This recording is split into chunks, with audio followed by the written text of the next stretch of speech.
بیرون ملک سے کسی کے بزرگ نے، والد نے یا کسی کے بیٹے نے آنا ہو تو وہ 2 ماہ قبل ہی آنکھیں فرش راہ کیے ہوتے ہیں اور گن گن کے دن گزار رہے ہوتے ہیں، اور جو ہی لمحے قریب آتے ہیں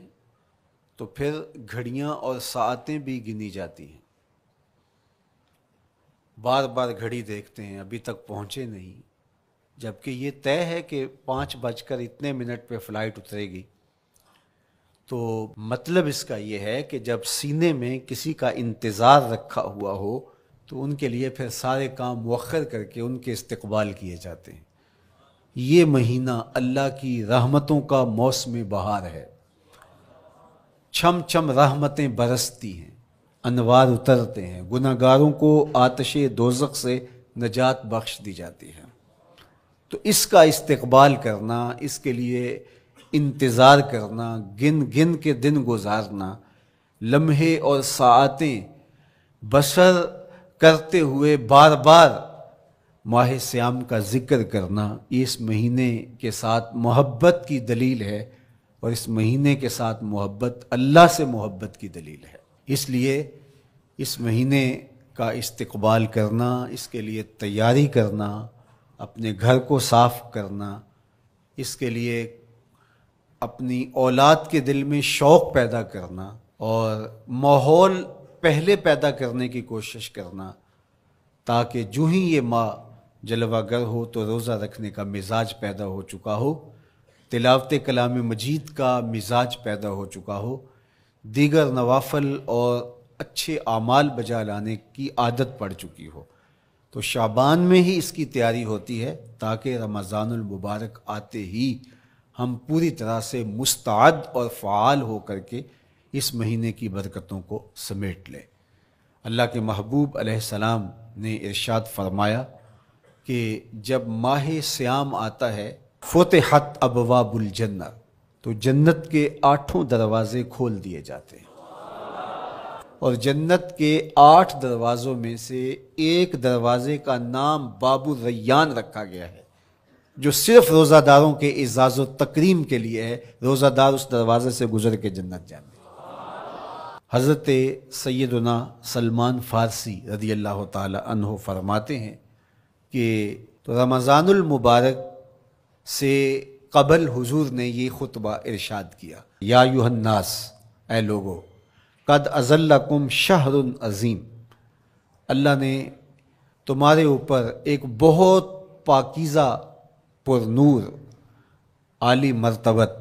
مہینہ سایہ فگن کر دیا ہے۔ شہر فیہ لیلۃ خیر من الف شہر، اس مہینے میں ایک ایسی رات ہے جو 1000 مہینے سے بہتر ہے۔ جعل اللہ صیامہ فریدہ و قیام لیلۃ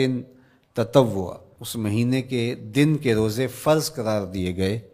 اور راتوں کا قیام نفل بنایا گیا۔ ومن تقرب فیہ بخصلۃ من الخیر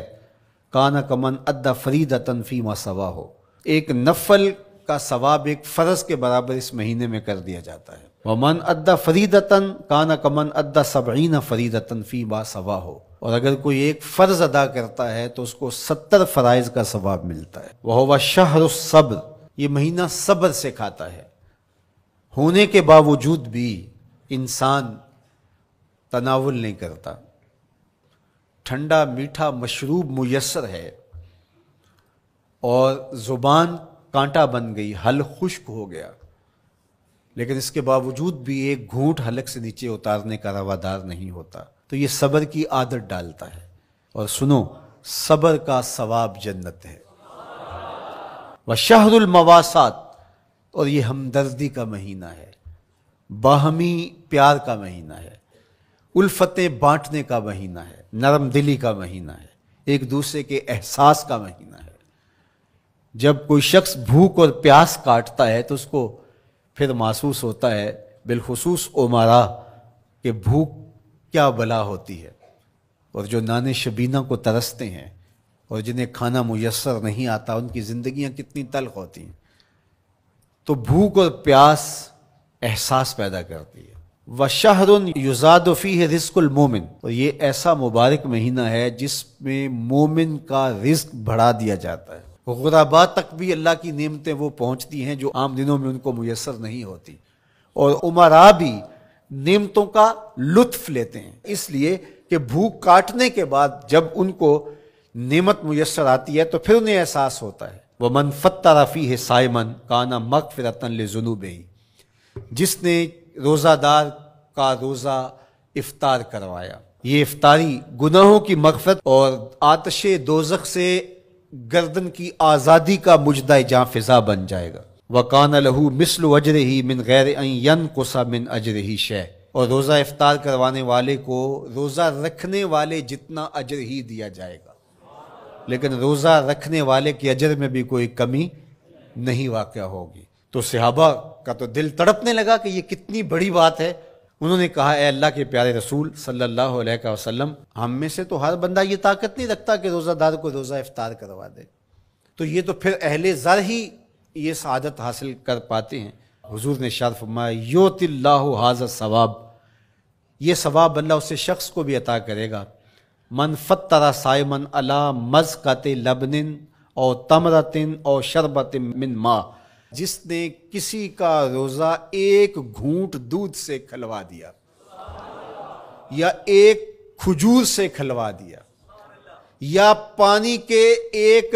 گھونٹ سے اس کا روزہ افطار کروا دیا۔ ومن اشبع صائما، اور جس نے صحیح اہتمام کے ساتھ روزے دار کو اچھا کھانا کھلایا،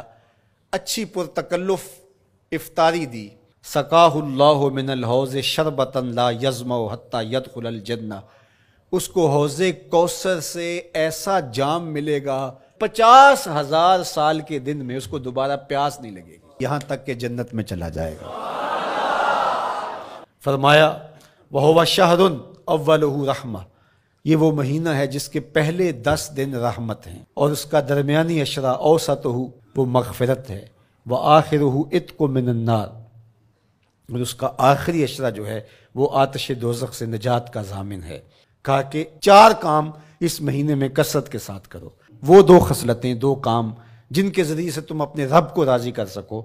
فشہادۃ اللہ الہ الا اللہ، وہ گواہی دینا ہے لا الہ الا اللہ، وتستغفرونہ، اور تم کثرت سے استغفار کرو، اللہ سے بخشش مانگو، اللہ سے جنت طلب کرو اور دوزخ سے پناہ مانگو۔ تو یہ کام جو تمہاری ضرورت